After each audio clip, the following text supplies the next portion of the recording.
الحمد لله و الصلاة و السلام على نبیه و بعد. عزیزان گرامی، با درس ششم بخش سوم قاعده نورانی با شما هستم. بسم الله الرحمن الرحیم. صاد پیش صو، ح پیش حو، صحو، فادو زبر فن، صحفا، وقفا، صحفا، واو زبر و، سين زبر س، وس، طادو زبر طن، وسطا، وقفا، وسطا، وسطا، وقفا، وسطا. بعد از تنوین الف آمده، وقتی که وقف میکنی مثلا چه میشود؟ وسطا میشود.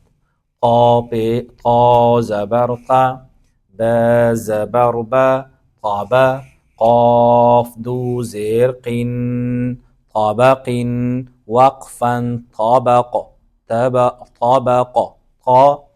قا پر خوانده میشد. به بعض حروف قاف است، حروف قلقله است. وقتی که قاف ساکن شود اونجا قلقله می شود و ساکن نشود اونجا قلقله نمی شود. البته قلقله هم به دو قسم است، که قلقله عام یا قلقله تام و همچنین قلقله ناقص. قلقله تام امو هست که حروف قلقله در آخر بیاید و قلقله ناقص آن است که حروف قلقله در وسط بیاید.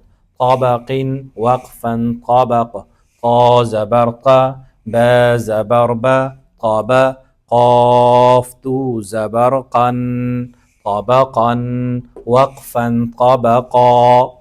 طا پیش طو، واو دو زبر ون، طوا، وقفا، طوا.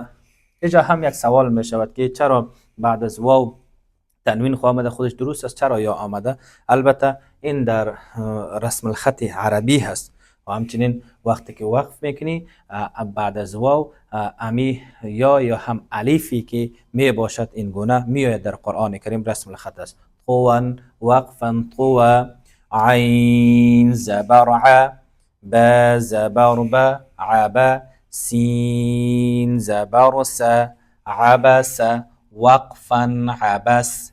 عين زبر ع، دال زبر دا، عدا، لام زبر لا، عدل، وقفا، عدل. عين زبر ع، لام زبر لا، على، قاف دو زرق، علق، وقفا، علق. عين زبر ع، ميم زبر ما، عما، دال دو زرد، عمد، وقفا، عمد. عين زرعي، نون زبرنا، عينا، بادو زبربا، عنبا، وقفا، عنبا. غين زبرغ، با زبربا، غبا، را زبر غبر، تادو پیشتن، غبرة، وقفا، غبرة. فا زبر فا، عين زبر ع، فع، لام زبر لا، فعل، وقفا، فعل. قاف زبر ق، تا زبر تا، قتا، را زبر را، قترة، تادو پیشتن، قترة، وقفا، قترة. قاف پیش قو، تا زیر تی، قوتی، لام زبر لا، قتل، وقفا، قتل. قاف زبر قا، دال زبر دا، قدا، را زبر را، قدر، وقفا، قدر. این بود درس ششم بخش سوم قاعده نورانی. البته در این درس ها یک خط دو خط در سر شاگرد که خوانده شد، بعدا اون در سر شاگرد خودش تمرین شود، از خودش پرسیده شود این حرف است بالایش چیه، زبر است زیر یا پیش است، چگونه خوانده می شود. تلاش شود که در سر خود شاگرد از شاگرد خوب استفاده شود تا اینکه برایش آسانی شود. به یک قسم اطفال ذهنش خوب تیز رشد میکند و خوب تیزتر یاد میگیرد. این طور شود خیلی بهتر و خوبتر خواهد شد. البته درس هایی که ما میدهیم، درس هایی که حالا آغاز کردیم شروع کردیم، هم برای طلاب است و هم برای استادان مدارس است که استادان مدارس این قاعده را چگونه تدریس بکنند. حالا بعدها قاعده دیگری ساخته شده، در حالی که یک قاعده نورانی برای نوآموزان کافی هست، کافی و شافی است. اگر به طور احسن و درست او تدریس بشود، یقین بکنین که برای شاگرد کاملا کافی است. و همین قاعده نورانی ما در مدرسه که میخواندم، یعنی لیلیه بود، شب و روز بود، تقریبا در 2 سال ما قاعده را خواندم. وقتی که طفل بودم در 2 سال. اما زمانی که قرآن شریف را آغاز کردم فقط یک جز قرآن خواندم، بعد او روان شده رفتم.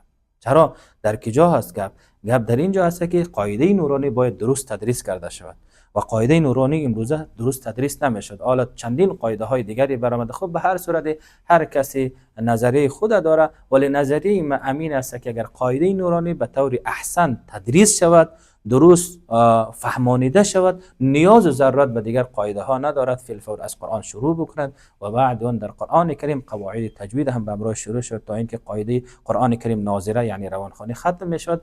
باید کم از کم 70% شاگرد طالب علم باید قرآن را با تجوید خوانده بتواند بفهمد که اینجا کدام قاعده جاری شده و این مخرجش چی است، این حرف مخرجش چی است، صفاتش چی است.